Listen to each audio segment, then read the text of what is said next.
Plus qu'une horreur, son propos est une annonce de l'Apocalypse. Dans sa forme et dans sa substance, le discours appuyé et musclé de ce jeune ne diffère en rien des messages incendiaires de triste mémoire diffusés à l'époque du Rwanda de Habyarimana Juvenal par les tristement célèbres Ferdinand Nahimana et Jean Bosco Barayagwiza sur la non moins tristement célèbre radio-télévision libre de 1000 collines en vue de réveiller et mobiliser à outrance les miliciens Interahamwe. Le monde entier a aussitôt vu la suite. Dans un très proche avenir, poursuit la déclaration, si aucun sursaut de sauvetage national n'intervient, le peuple burundais risque fort de se réveiller en réalisant trop tard et à ses dépens que son territoire est truffé d'éléments armés Interahamwe, ce qui ne saurait d'ailleurs surprendre les naïfs si l'on voit à l'omutisme, l'indifférence et même le silence longtemps entretenu autour des forfaits, des tortures et assassinats qui se commettent au quotidien.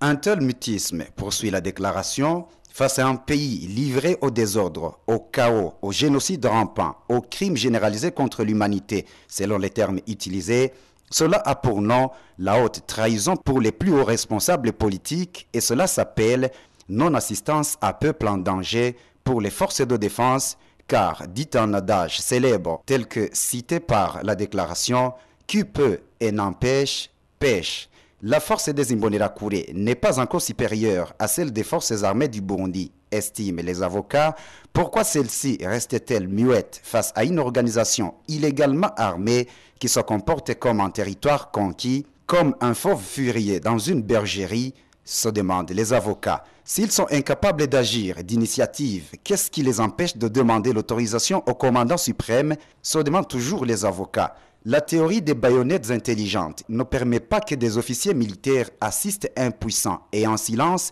à un dérapage sécuritaire de leur peuple et de leur nation. Ce qui se passe sous nos yeux rappelle exactement les signes précurseurs qui ont annoncé le génocide juif de l'Allemagne nazie d'Hitler et le génocide des Tutsis du Rwanda de Habyarimana Juvenal en 1994. Demain, met en garde ces avocats, les personnes et les institutions sans le silence ou l'inertie desquelles ce qui est en train d'arriver ne serait pas arrivé seront tenues pour responsables du triste sort que ce pays est en train de subir. Ce que nous observons depuis ces dernières années laisse bien présumer une probable présence sur notre sol des miliciens Interahamwe infiltrés avec ou sans consentement. Seuls leur effectif et leur capacité de frappe pourraient expliquer pourquoi même notre armée reste silencieuse, incapable de faire l'assaut pour désarmer ces Imbonerakure au sein desquels se cachent probablement ces miliciens génocidaires pour semer le chaos et le malheur avec un zèle qui semble dépasser même les limites du cahier des charges.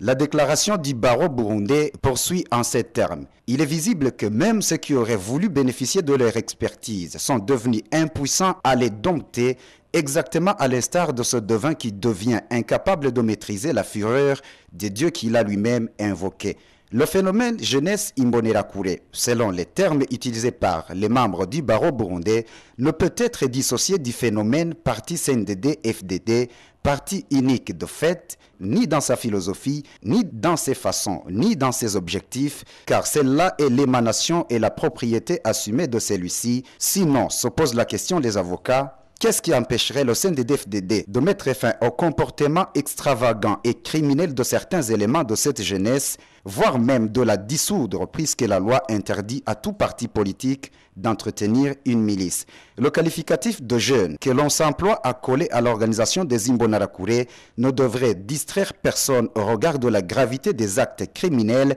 dont ils se rendent coupables et sans oublier que c'est une organisation reconnue par l'autorité administrative et politique et dont la tutelle est assurée par le parti CNDD-FDD dont est issu le gouvernement. Le plus grand malheur de cette nation, selon les avocats, c'est de s'être doté d'un parlement plutôt militant que méritant, plutôt imposé que réellement choisi par le peuple et qui vote les lois non pas en âme et conscience, mais plutôt sous pression et sur instruction. C'est ainsi qu'à la veille des élections de 2010, comme pour donner la voie libre aux tueurs à gages, le Parlement a magnanimement aboli la peine de mort, donnant ainsi la garantie tant rêvée aux assassins de tout acabit d'épanouir leur sinistre génie en tuant qui et autant qu'ils voudront sans moindre peur d'être condamnés à mort. Tout récemment encore, rappellent les avocats, le même Parlement vient de faire une tentative publiquement assumée de museler totalement la presse libre, dernière rempart de l'espoir de ce Burundi,